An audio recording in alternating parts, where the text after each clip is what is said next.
take a few minutes for.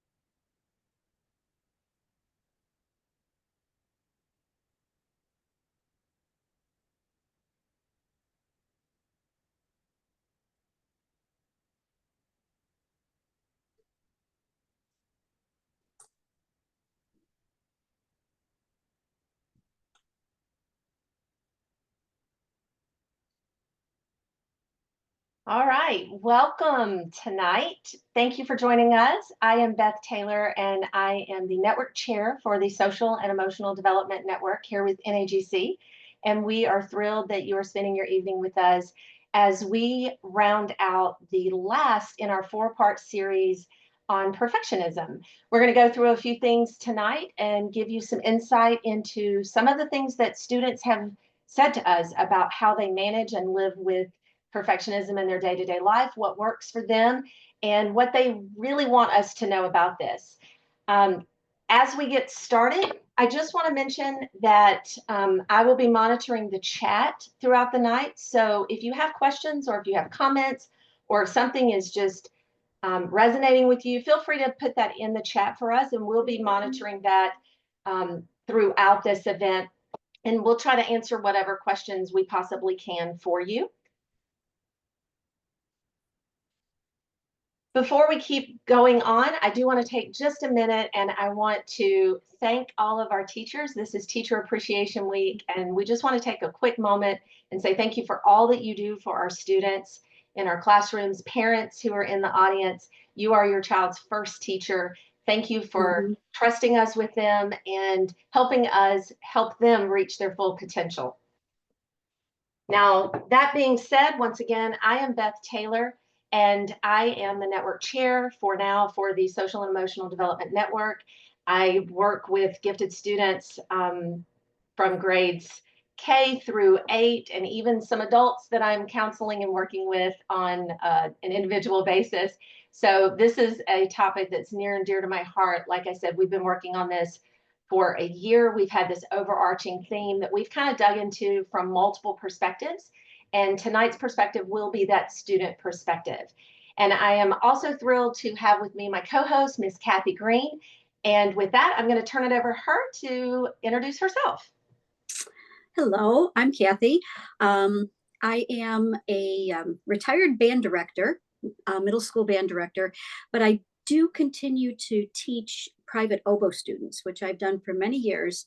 And if any of you have ever met an oboist, you know that perfection is part of our DNA. It just is, which is the case for a lot of musicians, but it's particularly the case for oboists. It's something about us. I don't know. Anyway, I also do some teaching for the University of Iowa on talent development in the arts and athletics. But perfectionism is a very very important topic for me because I do work with students one-on-one in a lesson situation, and very often many of the things that I help them overcome musically has a perfectionism component to it. So over the years, I've also taught a class on perfectionism for the University of Iowa, and I've gotten some feedback from my students. I've just asked them. I have a very different relationship with my students than a lot of teachers might have because I work with them for many years, and I work with them one-on-one. I get to know their families. I know what's going on in their lives because we chat, and it's a little different relationship. So there's a different kind of trust that's built up, I think, than a regular classroom teacher might have.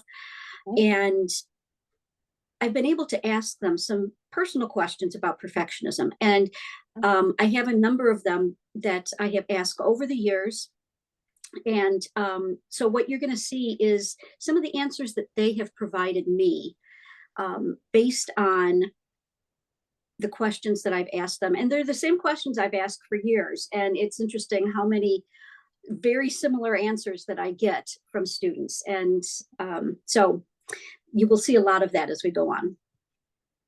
All right. So as we get moving, we just want to touch base and just talk a little bit about some of the history of what we've done this past year. We've really kind of dug into defining what perfectionism is and how it manifests itself, what we may experience when we are dealing with it ourselves or when we're noticing it in others. The one thing that I wanted to make sure that I pointed out tonight as we're going through this and listening to the conversations of how students perceive perfectionism in their day-to-day lives was this idea of the three different types of perfectionism. We have self-oriented perfectionism, which is where we hold ourselves to very high standards that are unrealistic. This is where it holds us back from the things that we want to do. There's other oriented perfectionism where we are holding other people to those high expectations. And that is affecting those relationships with those people. Once again, unrealistic expectations. And then we have socially prescribed perfectionism. That's where we're looking at those social norms, those things that everything around us tells us that we must be X, Y, or Z. So we can deal with one or all of these forms of perfectionism. All of them can be considered as healthy striving or as unhealthy perfectionism. That's a very individualized thing, but we wanted to make sure that we touch back on these three types of perfectionism because I think that is important for us to know as we move forward in this conversation tonight. One thing about our gifted students is that we often see perfectionism rear itself. Typically, I have seen it with students around fourth or fifth grade. That's where competition starts to arise. They start to think about which middle school they're going to be going to. Are they going into IB for high school? Are they going to be doing dual enrollment? All of those things start to shift from what I've experienced around fourth to fifth grade and then into middle school.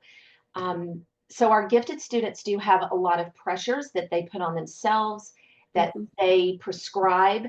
And as teachers and as parents, it's important that we recognize this and that we find strategies and ways to help them. They often will collaborate with others and see that perfectionism that they have for themselves makes them less than someone else. They equate it with failure. And often it will prevent them from setting goals and reaching those goals. So as the people who love them, and if we're dealing with this ourselves, we need to work on building that resilience and flexibility in thinking and flexibility in perception of our own abilities. And then through that, we're going to build that confidence for them every single day. So hopefully tonight, once again, you'll get a little bit of information and some insight into what some students are saying about this. All right, Kathy, I'm going to pass it over to you with this. Okay. So one of the questions that I ask students is what perfectionism feels like from a positive standpoint and from a negative standpoint. And there are both things. So the way that these numbers that you'll see before these quotes, so that's the person's age, the grade they're in, and their gender. So that's what, and that will be for everyone. So there's a variety, but you'll notice most of them tend to be more middle school, high school. Anyway, so this one young lady, stressful, never satisfying, always thinking I'm smarter than I am. And that's one way that she would just constantly put herself down, and was in a constant state of stress that was not necessary for herself. Even a fourth grade boy, hard, it's exciting. It creates excitement for him, but he feels overworked and exhausted but yet thrilled Huh. because of the possibilities. So this isn't just a single way of looking at it. Mhm. You can feel it from both perspectives within the same student. And Mhm. then lastly, sometimes it's stressful because a project could be completely done, and even if it meant redoing the whole thing again, I would. So even if there's some kind of a mistake that they find last minute, Mhm. or a fact that's incorrect, Mhm. um, now with computers, it's so much easier to fix things. But even if it's something that they're handing in that is a paper pencil thing, if there's a smudge on there, if Mhm. these students are feeling very stressed out about their perfection, um, being perfect, and have conveying a certain persona of, I should know what I'm doing. I should be able to do it right. I know what it's supposed to look like, and therefore it must be that way. Um, that's that's something that they'll just redo it. And if it means they're up till 3 in the morning, 4 in the morning, they will do whatever they have to do. Absolutely. Um, it's really rewarding at times. So there's a good side of it. Mhm. Um, I can feel really good when I do well at something that you love and are quote unquote perfect at it. Um, but it's also a huge disadvantage, and it can stop you from even starting to try something for fear of not being perfect. That's a huge problem. We will talk a little bit more about that paralysis Mhm. piece of it, and this quote really talks about that, because students will not even attempt it if they think that they're going to fail for whatever reason. Maybe they think they should know more about it before they have even started it. Mhm. Um, I should know how to do this. I understand it. Well, yes, but there may be pieces or components to it that you don't understand. That's the whole idea about learning something new.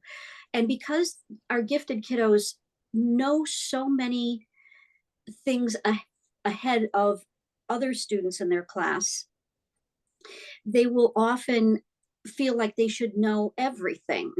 And if they are used to instantly getting things right and have never been challenged, then that can really lead to a lot of these perfectionistic tendencies.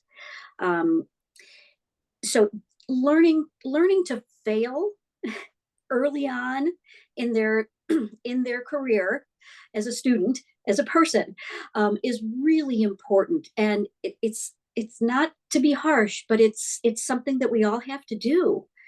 um, this 10th grader, always trying to be the very best and the best of the best, always on high alert and trying to keep track of every detail I can.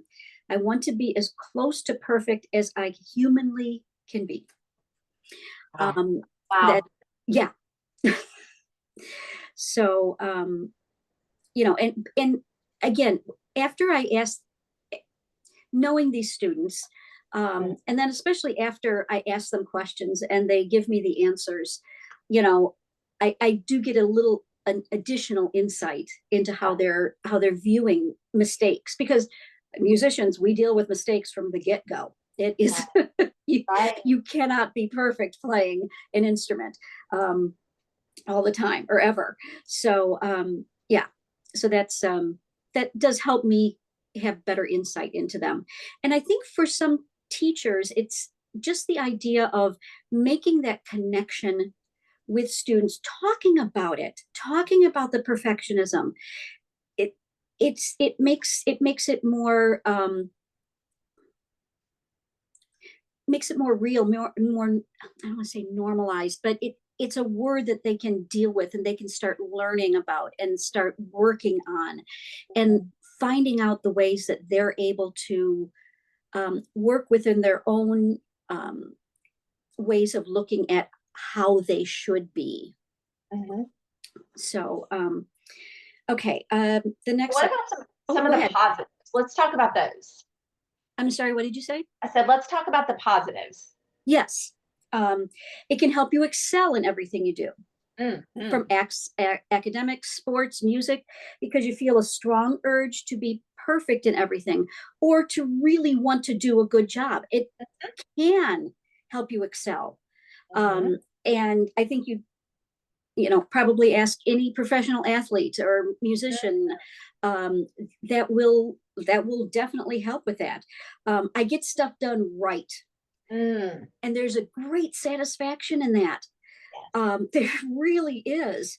Yes. Um, it helps motivate you to do better performances, um, kind of making you excel at something rather than just meeting a bar. You can go on. You can, yeah, you're not just meeting a bar. It can drive me to be even more than I thought I could be. And it can be a good kick in the pants in a way, to help you, with your motivation. If That's what I was thinking, the motivation piece. Yes, if it can be harnessed in a positive way, if it Yes. can be that striving for excellence as Yes. opposed to the defeatist have to be perfect. Right. So what about some negatives? Okay. Takes forever for me to get stuff done right. Mm, Again, that right was a really important word I found in this quote. It's not yes. just to get stuff done, but to get stuff done right.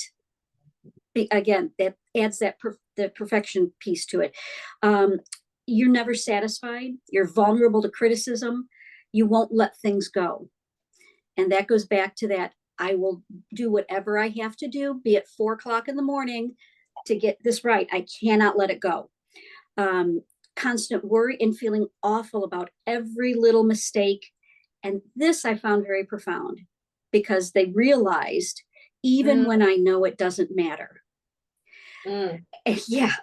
Hey, And I'm sorry, I don't want to interrupt, but can you no, share your screen again, Beth? I think it stopped sharing. Oh no.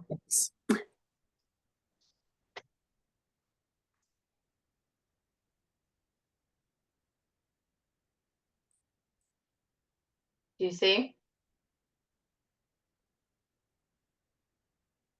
I do not see it's not sharing at all. So if you will it let you reshare? Yes. Hold on. Sorry, Kathy, didn't mean oh, to that's interrupt you. okay. That's okay.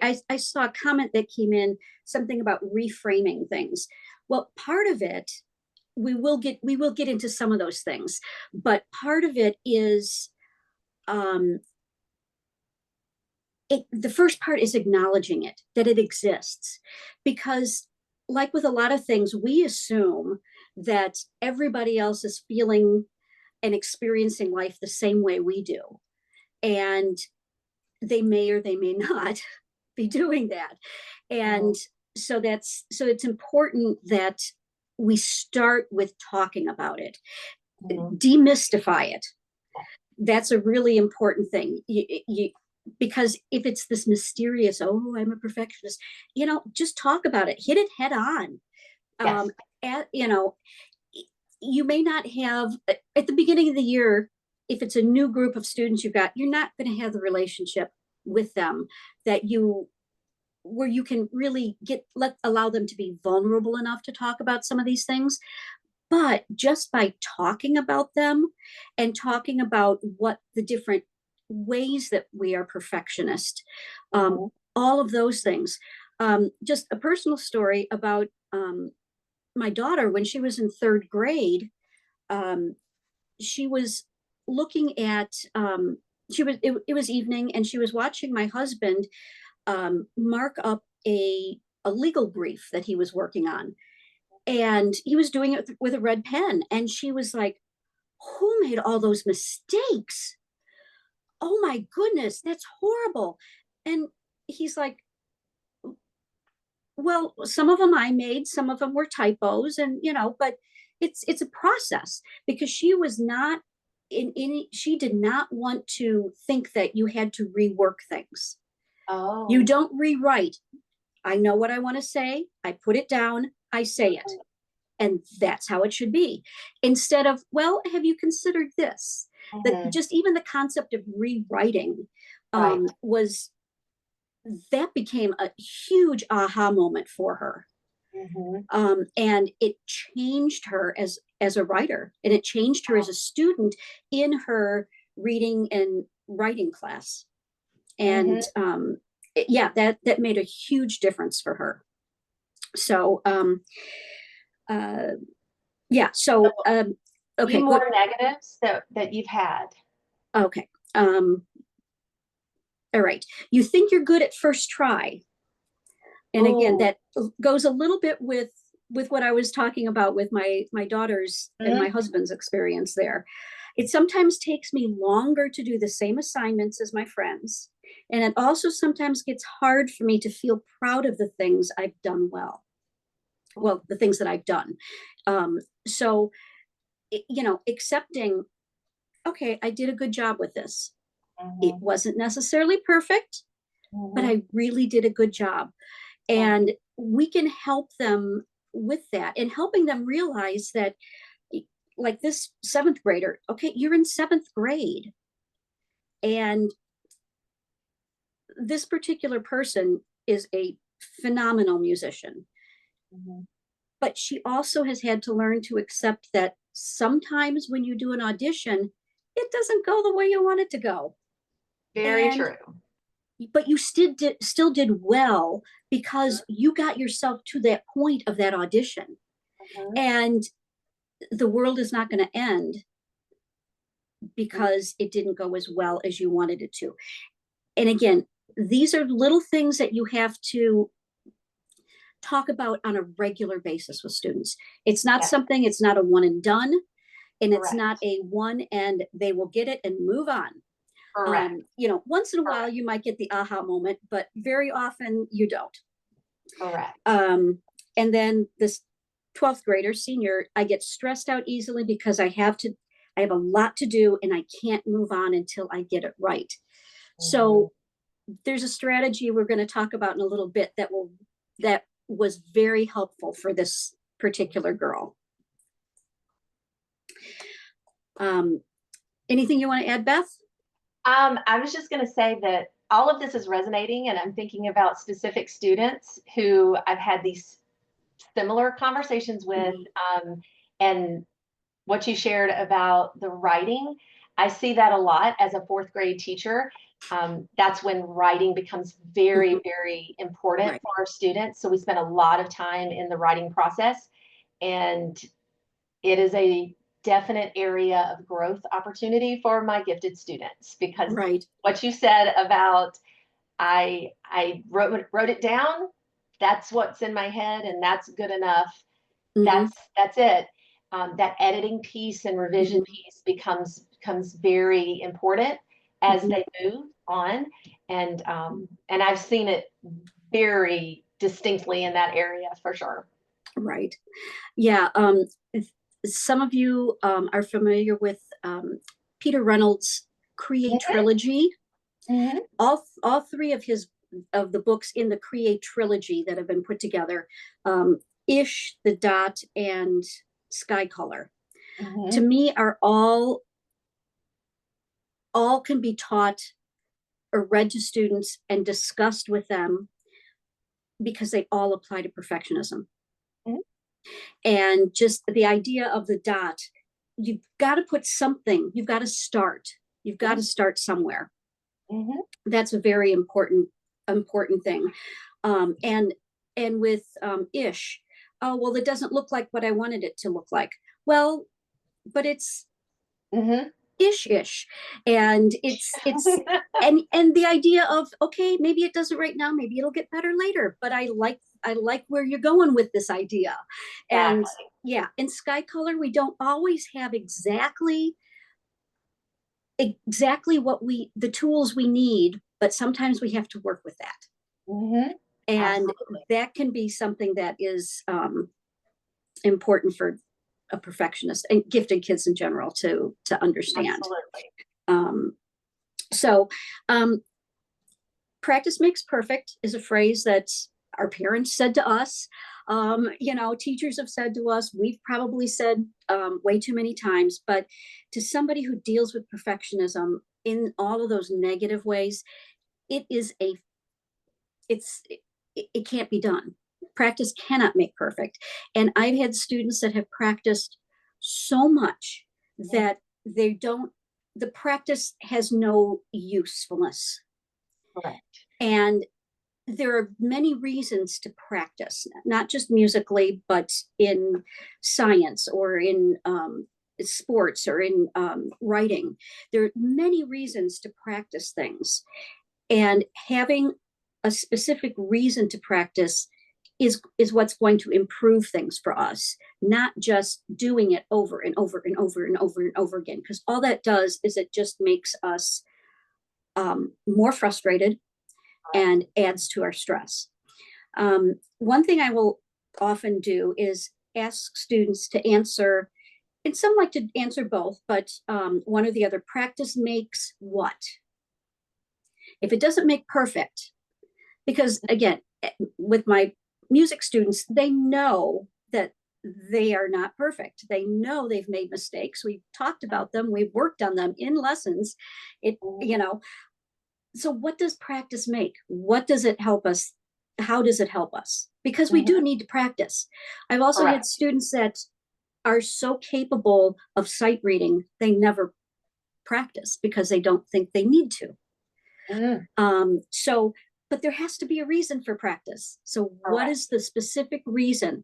And again, being very specific about things is important. And we'll touch on that a little bit more later. And practice prevents.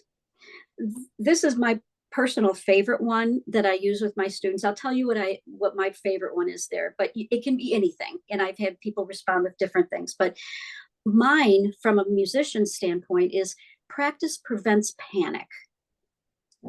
Because if you know your subject well enough and you get in a situation where, this happened to me, the wind blew the music off the stand and I was in the middle of playing a performance, a solo performance, and the music was on the floor, but I didn't panic because I had practiced it well enough that I knew where I was going. I hadn't planned on playing it from memory, but I knew it well enough that I was able to complete that section until there was a rest, and then I was able to pick up the music and put it back on the stand. So practice prevents panic. That's a great line. I love that. That's great. Yeah. So anyway, and then there's some other quotes from some of the other folks. Worthless. Oh my goodness, that rips my heart out when I hear things like that. I know. I saw that one. It was... on a good day, annoyed. On a bad day, stupid. I'm smart, so I should be able to figure it out. Again, those are all those things that are myths about gifted students. They're smart. They can figure it out. Well, they internalize some of those notions, and that's not necessarily a healthy thing. Okay, just do your best, a physical impossibility, because the best is what we have in our mind. There isn't a written down what is the best way to write a book. What is the best way to create this piece of artwork?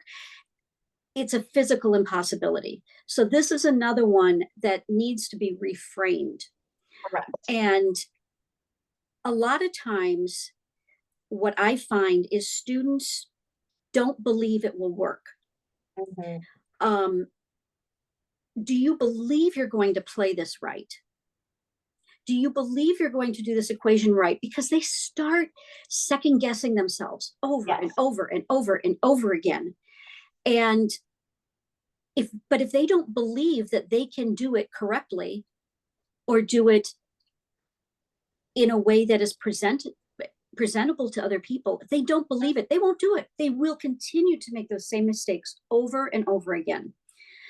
And then the third part about this is what William Shakespeare said: our doubts are traitors and make us lose the good we oft might win by fearing to attempt. And that goes back to the book, The Dot. Yes. That's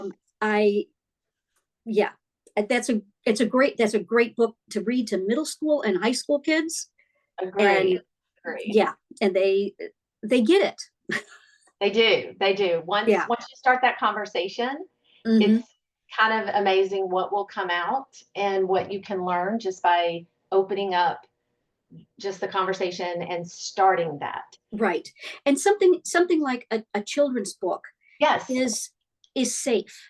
it's easily It's accessible. it's Yes, very safe, and they feel much more comfortable talking about it because, oh, this is just a kid's book, absolutely. if they're older, and that will help to develop some of the trust part, especially at the beginning of the year when Absolutely. you're first starting to talk about some of these things.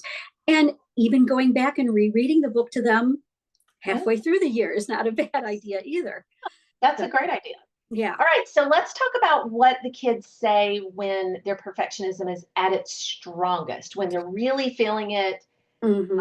in its glory in all events. Yes, I What are feel they this saying? competitive urge. I have the Yes. most to be the most impressive, the best, and a feeling of energy that overcomes me in my brain, that I know I can do everything right no matter the sacrifice. Wow. Yeah. So there's a lot of good there, but then they're willing to sacrifice whatever is Yes. necessary. And Yeah. that's there has to be a little of that if you want to be, at the top of your field. There are Yes. sacrifices we all have to make, Absolutely. but you don't necessarily want your seventh grader feeling they have to do all of this sacrificing for that. So there's a lot of truth in that quote, because it does give you this energy. Yes. But what really should you be willing to sacrifice, and at what age? Those are questions. Those are topics to talk about. That's Absolutely. what you ask them. Annoying and frustrating, like I can't stop what I'm doing until I get it all done exactly how I want it. Mhm. And then even Yes. starting it. Yes. It's only the best ever. That sense of accomplishment is priceless, but disappointment varies from annoying to unbearable. Mm. So once Um, again, both sides of it. exactly. And again, these are direct quotes, and I don't ask them for anything. I just, they're so profound. Yeah. It's really rewarding at times. I can feel really good when you do well at something that you love and are perfect at it. It's also a huge disadvantage, as it can stop you from even starting to try something out for fear of not being perfect. Again, there's Shakespeare, just Yeah. out Yes. of control. Yeah. Absolutely out of control. Yeah. I think this is what I see quite often is that lack of control. So, Yeah. which can lead us, like you mentioned earlier, to Hmm. not starting. So let's talk Right. a little bit about task paralysis. Task paralysis. I was doing some music and art teaching in a small Montessori school, little tiny school, and this one boy who very very bright. I think he was in like fourth grade at the time, and his teacher. I just happened to be in the room in the area. Um, and his teacher saw this kid crying, and she could not console him, and he just would not do anything. And I was kind of known as the one, to help out with some of these gifted kids, and because I understood them better, and all of that. And so the teacher pulls me aside and says, "What's going on?" And I asked her about the assignment, and she had just given him a long-term project to work on. Mhm. He could not get started because he saw not just where he wanted to go with the project. So the Mhm. positive, he saw what he wanted to do with it and all of that. He also saw what it was going to take to get there, and it all flooded in on him at once. So this little graphic that I have here, that this is what it feels and looks like. It's like everything is there, but it's all not lined up. Right. But because it's not lined up, it's not it's not comfortable. Right. The colors are mashing together in ways that I don't want them to, and I cannot start. Correct. Because I can't get going. Correct. And and so what I told that teacher is he needs to have things in pieces. He needs Yeah. to know what he's supposed to be working on right now, Right now. right now. And because he is seeing the entirety of it. Now, gifted kids do need to see the whole.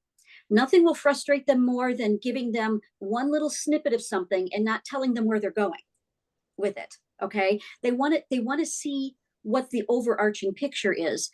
But to have that only be what they're seeing is that overarching picture, that's overwhelming to them. It's Mm. just and they, like the previous quote said, out of control. Out of control. Yeah. And again, I would redo the whole thing. I would, the whole project again, if things didn't line up the way I wanted them to. And Correct. again, that's another layer of that paralysis stress. Right. And the feeling of always needing to be the best and the best of the best, always on high alert, keep track of every detail, and to be as close to perfect as I humanly can. And that's just not going to happen. And you'll not get there when you can't get started. Now, this was an image that I wanted to share. And I also wanted to just point out that many of the students that I work with are very involved in artistic endeavors. We have extra art in our schools. A lot of our families go to art museums. And so our students are exposed to quite a bit. And this was a piece that a student created last year. And it just spoke to me. There was no story really needed with it. She was in high school getting ready to leave and graduate, and it just kind of gave me everything that she had been feeling for several years. But it was beautiful, and it also gave me hope because the star in the center, and that let me know that she felt that in her heart, that she was something special. But she also has all of these other things that she's dealing with. Sometimes those outside sources can cause an internalized perfectionism. And I would not have known that this student was feeling this way if I had not have seen her artwork. So I think that was really important for her to be able to express herself through those creative processes. So you've mentioned music, art, drama, theater. These are all fantastic ways for our students to express what they're feeling. Sometimes if they don't have the words, like many of your students they've had the words, but sometimes they don't. So these are other ways that we can help our students, and they will share with us what they're feeling and how they're expressing themselves. Right. Now, let's get back to a few quotes from the students. Let's hear what they have to say about what they would tell someone about perfectionism. Yeah. I've kind of learned how to prioritize different things and know about how much effort I need to put into them.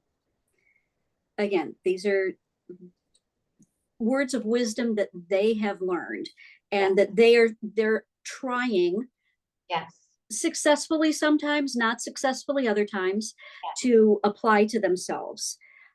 It can give you tenacity. It helps or occurs more when you're passionate about something, and it can point to where your heart lies. When I read that letter, point to where your heart lies, I thought of not just that's where your interests lie also. So what are you, there may be things that you are perfectionistic about because you care so much about those. Correct. And other things, you're not. Yeah. That particular quote, I love that. I love that as a 12th grade student getting ready to go to college, she's really understanding that piece of what I really care about is where my passion is. That's where I Mhm. need to lead myself. So I love that particular quote. Um, Here's another one from another female. It can be a great trait if you can control it and Mm, know when enough is enough, mm, especially when it comes to school. Also, having someone you know really well who is also a perfectionist is very helpful because you have someone you can connect to. mhm. And that's where, you know, just getting the dialogue going Yes. is very, very important Mhm. because that will help to build up that trust and also a sense of belonging. You Yes, know, I'm not just this outlier person that correct. does not connect to anybody else in this class. I'm not the, you know, there are other people that have these same feelings, these anxieties, these stresses that I'm feeling, and they can Mhm. talk about what they've learned from each other, you know, or learned themselves and learn to share it with each other. So that connection part is really, really important Yes. when working with these students and trying to get them to help. I did forget to tell you the end of that previous story. This little boy, we walked over to him and the teacher told him, okay, for today, all I want you to do is this much. Let's put the rest of this aside. I want you to do this much. There was this relief that came over him, and he Oh, sat down and he whipped it right out. And then he was done, and she said, and then I don't want you to do anymore. mm, And that eased his level of anxiety and paralysis, so he knew what he could do and what he needed to do. right. Sometimes we just need space, Mm-hmm. but we need someone to give us that space. So Yep. that's very, very important. All right, so now we're going to go to some things that the students have told us that work for them. These are some of the strategies that they have either been taught in school, or perhaps their parents taught them, or maybe they just read about it, or they heard from one of their friends. Like we heard in the last chat, the last quote, having that friend that has perfectionism. Sometimes those friends can give us tips of, hey, this works for me. Why don't you try it? So we're going to go through just a few things that have been brought up to us that the students and the people we work with have told us that works. The first one is the 80-20 rule. This one comes up a lot, that 80% of your results come from 20% of your effort. So this is used in multiple areas. Students use this a lot sometimes when they start to get to that point of realizing that they don't have to work over and over and over again, like Kathy said. Once they start to understand that they can get the results they want, and they may not have to do the 110%, 150%, staying up till 4 o'clock in the morning. Mm-hmm. Um, Once they learn that and they see the evidence that they can do a fantastic job just the same, then they will start to back off a little bit, and it frees them up to have some of those other passions and interests. So the 80-20 rule is really interesting. Um, a couple of people have brought that up to me when I was talking with them, when I was interviewing people about this topic. They mentioned that one specifically, so I put that one in first. The 5-5-5 rule. This one is, I find, very beneficial with um, elementary age students and middle age students, those junior high students. Basically, you just go through whatever's happening, and you just ask them, is this going to matter in 5 minutes? Well, maybe it will. It very well might. Okay, well, what about in 5 hours? Maybe still I'm going to be upset about this. I'm going to be worrying about it. I'm going to be ruminating about this. Okay, well, that's understandable. So what about in 5 days? Well, 5 days is a week from now. So I'll have new things to be concerned about. Okay, well, what about in 5 weeks? We'll be in summer vacation in 5 weeks. So you just talk them through, and that 5-5-5 really helps them place things into perspective, and it gives them to just refocus, and that it may be a very big deal right now for the next 5 hours, 5 minutes, but in 5 weeks, 5 months, and then even 5 years, 5 years from now, you'll be going into college. Mm-hmm. Maybe this will not be in your mind in that moment. So Mm-hmm. that's a really great thing. That's been brought up a lot. Our elementary age students that I work with, this works very well for them because they will very quickly realize, oh, well, in 5 years, I'll be in middle school. Mm-hmm. I won't even be on this campus. I'll be doing sports. I'll be doing band, all of those things. So they start to think about all the new opportunities that they'll have. So that's a great strategy to use with students. And like I said, they've mentioned that many times. The win strategy, Kathy, do you want to talk about the win strategy? Yeah. Well, you've heard me talk somewhat about this in, in Mhm. storytelling. What's important now? Um, this is something that can be taught to elementary kids. Mhm. It can be taught to kids that they've already graduated and it's the summer before college. Yes. I had one student that she was stressed like nobody's business. She was always very stressed, but she had improved in so many areas over the years. She's like, I have all of these novels that I have to read for this class. I have all of this that I have to do. I have to work. I have to make sure that I'm getting a lot of reads. Oboists, we make our own reads. So Mhm. make a lot of reads. So I have a stockpile before the school year starts, and I have to be ready for these audition things at the start of the school year. So she gave me this laundry list, and I said, okay, so before for your next lesson, I want you to tell me what is important for you Mhm. to do right now. Right. And some things she could do that. And Mhm. she's like, but I have five novels. And I said, well, you've got the whole summer. Mhm. How many chapters are you going to read of one novel between now and next week? And we Mhm. broke everything down into very manageable pieces. And Oh. her level of stress, Mhm. you could just see it falling off of her like it was scales or something. It Yes. it really helped her. Right. Yes, she still had some times that, but every week I would check in with her. So how did this week go? What did you do? What worked? What was, and again, what's important now? And some weeks, some things were more important than others. Okay, Absolutely. absolutely. But Absolutely. and that's just a way that it's not an in school thing even. This is Right. This is after she's done with high school when she's thinking about all she has to do moving on to college. Mhm. So, That I really like that one because that is one that once we learn it, mm-hmm. we, along with like the 555, we can say Yep. those things to ourselves and we can kind of Yep. work our way through and move forward because that's the goal is that we want to continue to move forward and to strive to achieve Mm-hmm. and complete our goals Yep. and do the things that we know we're capable of. So these types of things are, like I said, these are strategies that the students themselves have told us that they Yeah. remember, and they either Right. remember someone saying it to them, a parent or a counselor or a teacher. So they Mm-hmm. remember these things. Right. The last thing that we wanted to mention is that praise. Praise is so important for us because sometimes when we feel like we're a failure, we feel like we're not achieving, um, just thinking about that can stop us in our tracks.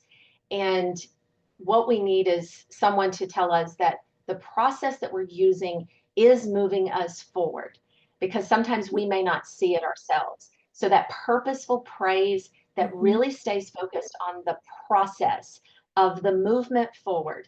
Then people notice that we are making gains, that we are achieving something that's in our path. Mm-hmm. Um, I think that that's really important for our students. I was having a session with a young gentleman who's starting his career. He's already identified as a leader in his field, and um, he was talking to me about that praise that he's wanting from his superiors, from his bosses, and it's just not coming. And so he was really struggling with Mhm. how do I get them to understand that this is what I need so that I see that I'm moving? Because unless Mhm. they're telling me that the process is working, then it's hard for me to see it for myself because I Right. am so hard on my own abilities. So we had some discussions about this particularly of how to ask for that praise. But it's kind of interesting that this comes up with our elementary age students all the way up to, like I said, this was a young man Mhm. who's starting his career and has a bright future ahead of him, but he already recognizes that this is something he's going to have to seek out so that he can continue to have that bright career. Um, so that's a very, very important thing for us. Yeah. And as teachers, just a quick aside on that, as teachers, it's not just saying this, what you did a really nice job on this project. Right, right, These kids need to know exactly what it was right, that they right. did well, or exactly what they need to improve on. So it's that purposeful word in there. Mhm. That's very important for them. Now, mind mapping is another strategy that a couple of students told me has helped them tremendously in various aspects of their life. Mind mapping just helps them kind of do that brain dump with all of the possibilities because sometimes we can um, spin in all of the possibilities and then that gives us that task paralysis. So I love this particular image because it talks about task paralysis. And it's such a great way to just kind of move yourself through. And if you're really artistic and creative, like I mentioned earlier, mind mapping can be as plain or as elaborate as you personally want it to be. And I think it's just a really great way to get all of those thoughts down on paper, and then you can read them and see them and go through them and start to move yourself to the next space where you need to go. It's just a really great strategy. Um, we also have stress management tips. I can't tell you how many of the students that I work with, they will do four square breathing to manage their stress. We encourage a lot of movement in our classrooms because we know that movement helps the brain. It helps get the brain unstuck when we are stuck in those moments. Um, Listening to music, there's certain things that really help when we get to that moment of I can't move forward. So all of these particular strategies are fantastic to help move our students forward and just give them those little opportunities in the classroom, when they're out in society, at home, when it starts to feel a little bit much. Yep. These are simple strategies that we can do that just are very small and don't bring a lot of attention to ourselves, which is also something that we want to remind our students that sometimes Right. maybe they just need to take deep breaths. Maybe they And need to all, do four square breathing. yeah, all of these are brain science based as well. Yes, So absolutely. yeah, I mean, just for some kids, just stopping Yes, and doing something different yes, is the most important thing that they can do. yes, You know, for absolutely. others, having something that they like the way it feels is the Yeah, most important. So this isn't going to be, everything is not for everyone, exactly. but you need to give them multiple strategies so they can figure out what works. What works for them. Mhm. Absolutely. Yeah. All right, quick reminders as we're starting to wrap up here. Praise that process. Remember, it needs to be purposeful.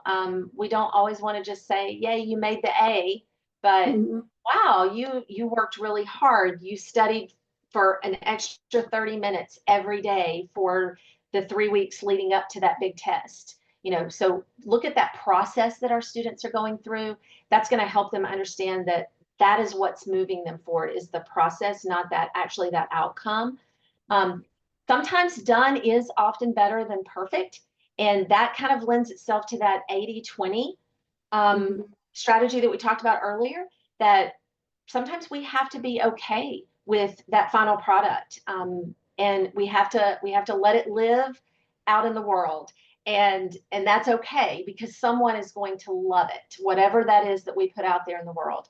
Mhm. And then we also want to always help our students and our loved ones understand that mistakes can be teachers. They're not the enemy. That's Mhm. where we learn, that's where we grow, as long as we're reflective on what's happening. And we do have people to help us with strategies to continue to move forward. I Mhm. think that mistakes can be a great teacher for us. Right. And then the last thing that I wanted to mention was the greatest thing that we can do for our students and the people we love is to help them find self-compassion. It's the greatest gift that we can give ourselves.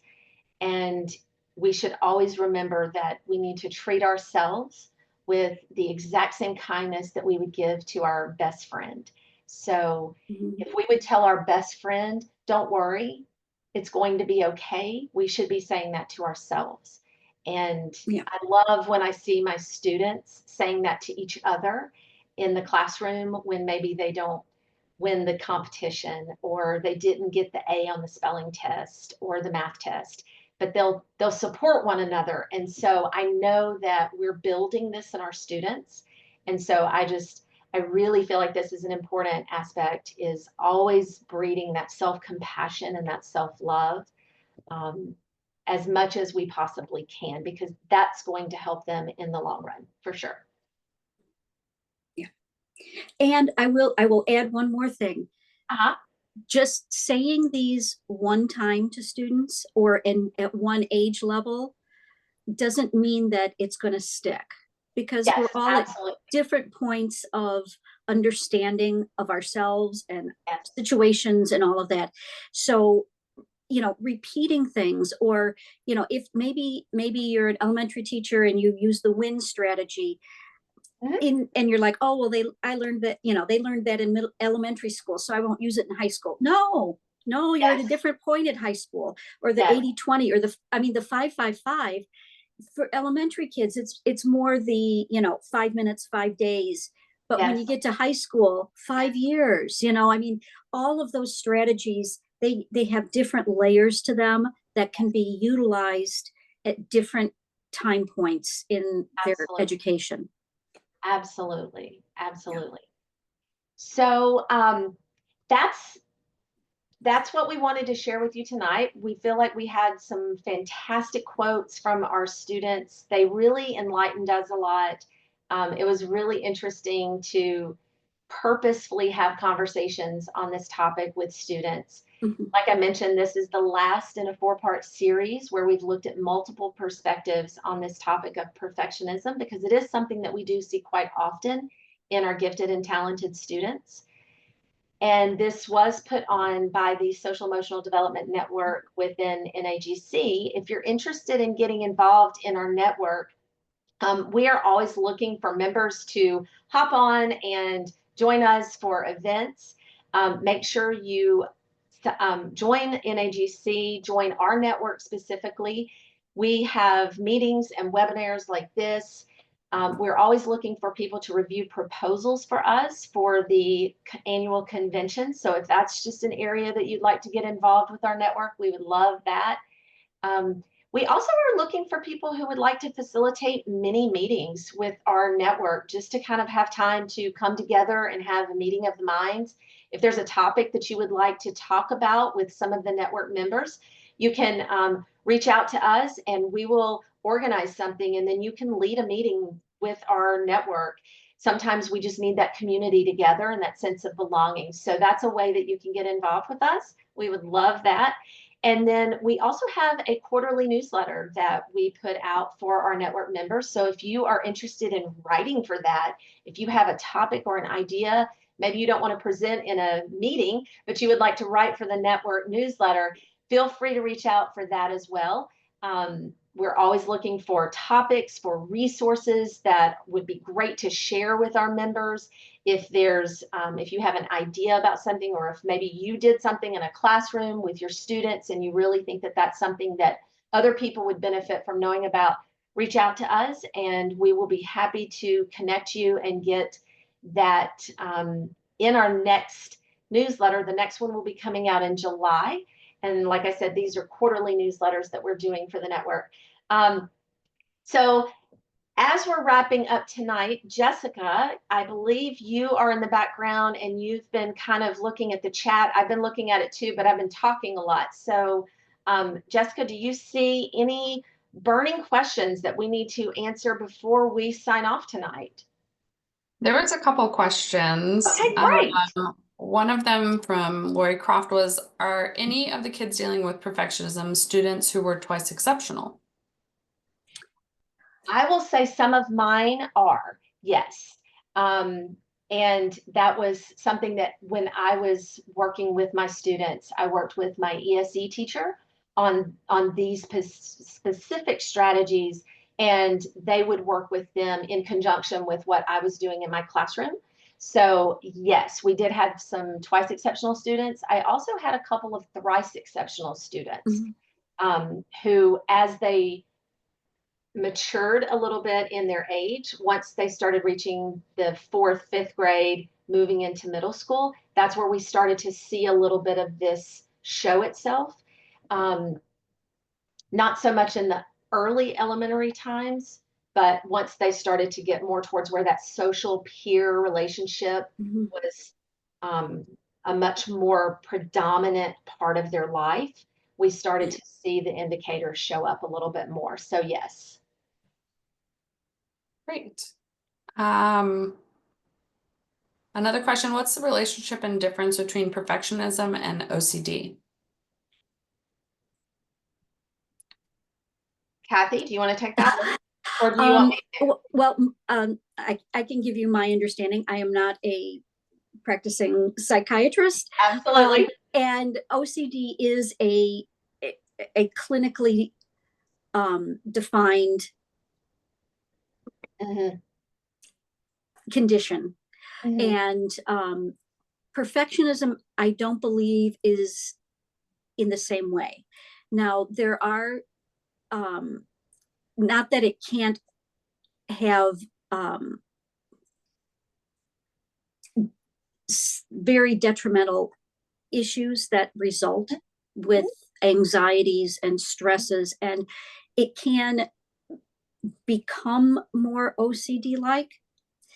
But and there are people that believe that perfectionism can't ever be seen as a positive, that it's only that negative. And so that for some people it can be there's a word, I'm not coming up with it, but it's that it can be more clinical, but usually OCD carries with it a much more clinical definition. Yes.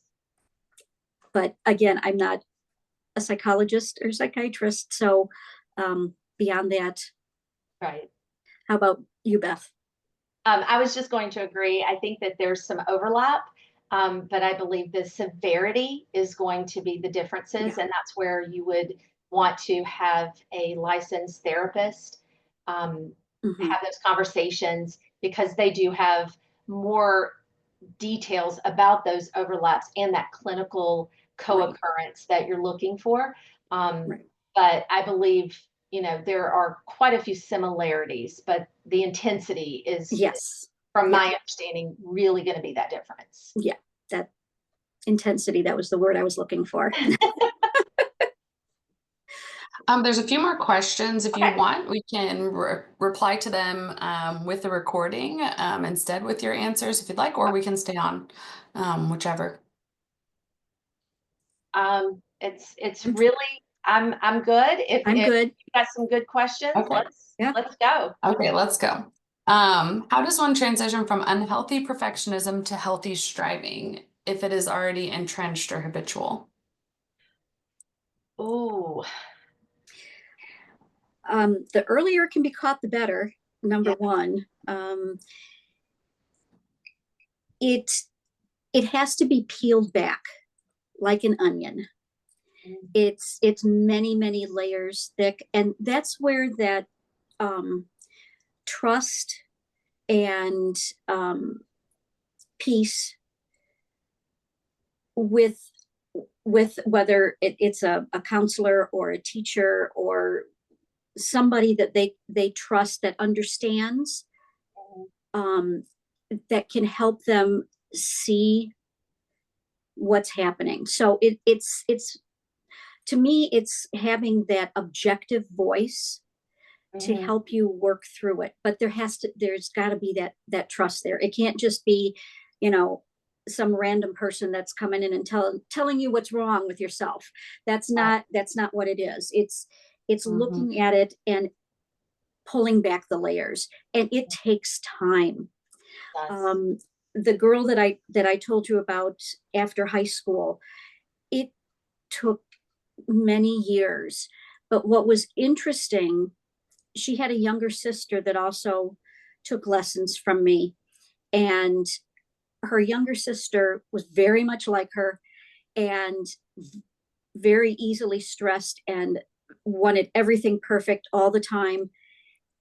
And after a lesson one day, she looked at the older one, looked at the younger one, and said, "You need to let these things go.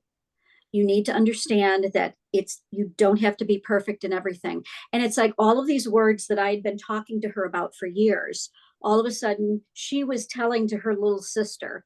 And but it did not happen overnight. It, like I said, it's like an onion. You just are peeling away little bits, and that's where Mhm. just getting the conversation started is Right. important.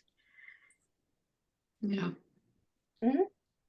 Um, Next question. Someone said, I feel like more of our gifted students are being identified as ASD level 1 since they changed the way we look at autism. What are your thoughts on this? Um,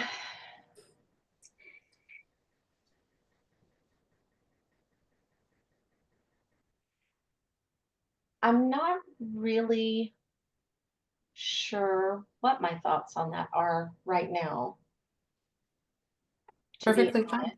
Yeah, Um, I don't believe I have the expertise to make any. yeah, I think I would have to probably talk to more people about that particular topic. Mhm. Um, yeah, but That's a that's very interesting topic. very Absolutely. interesting statement. Yeah. Yes. Sure. Mhm. Interested in the possible relationship between perfectionism and executive functioning deficits, Mm, especially with the mention of perfectionism becoming noticeable around the fourth grade, also mhm, around the time that EF deficits become obvious. mhm. Yeah, I would say that sometimes when that brain development starts to kick in, around fourth, fifth grade is that early adolescence, and that's when we're starting to have that massive brain development with there's an explosive amount of gray matter being developed during that early to middle adolescent time. And that prefrontal cortex, which is where those executive functions start, where they're developed, that planning, that strategic thinking, that organization, all of that, that comes online later. So so we start to see that desire to be that perfect student because we see the students around us are not struggling as much with it. But that executive function hasn't come online yet, but we've got all of this knowledge that we've got. We're trying to organize it because up until now, we've been told as a fourth, fifth grade student, you're gifted, you're very, very smart. So, as a gifted student myself, I did that. I said to myself, well, I should be able to figure this out and I should be able to organize things. I Mhm. should be able to plan. And why am I struggling so much with this?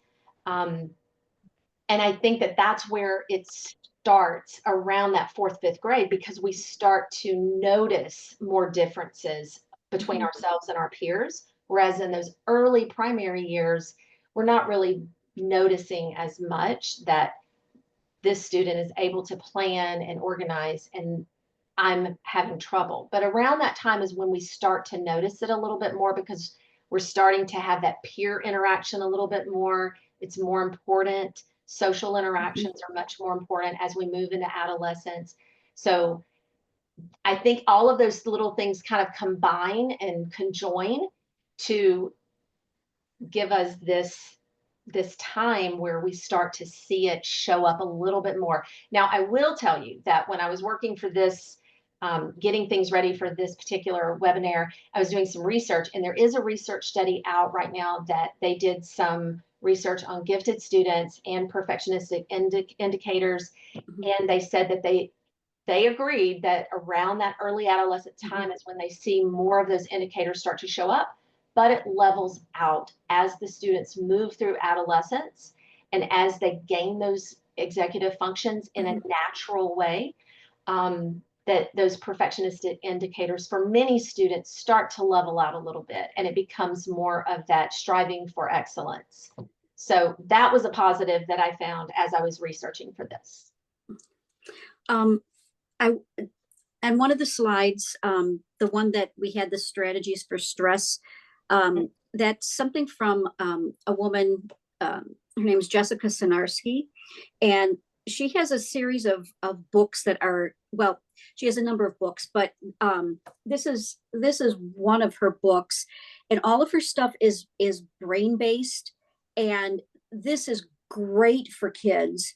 She utilizes the same ideas for younger kids and middle kids, and she even in her adult books she utilizes it and talks about it. You can go on her website and she's got all sorts of things on there, but she looks at and helps to teach the kids about their brain. She said it's important that the kids understand what's going on and why these things are going on. Now, she's a trauma specialist. So some of these things are trauma related, but they all definitely apply to kids in the gifted world. So many of these things, and the different parts of the brain and what they're doing and why they're acting the way they're acting when they're acting that way. So her stuff is really, it's beautifully done, and it's done in a way that kids can understand it. But so I strongly encourage you to look up Jessica Sinarski and her stuff. I'm getting no money back for that or anything. It's just just a plug, because I think what she's got there is really good. And I've talked to her actually about, you need to get more into the gifted world too, because it applies to our kiddos. All right, Jessica, you got another one for us? Are we good? I thought there was another one, but I do not see it anymore. So I think we are good. Someone asked if you could provide the link to that study. If you want to share that with me, I can put it in the recap email. Sure, I'll send that to you. Yeah, absolutely. All right. Well, thank you very much for your time tonight. Thank you. We Thank you for coming. it so much. Thank you for coming. Thank you for the questions. And hopefully this was engaging, and hopefully we got a perspective that we haven't really thought about a lot. And once again, if you are interested in the work of the Social and Emotional Development Network, please join us. Please reach out. We are always looking for people to get involved and do work with us. And with that, once again, thank you, teachers, for all that you do. Thank you, parents, for all that you do. And we will send you on your way. Have a great night. Good night. Thank you.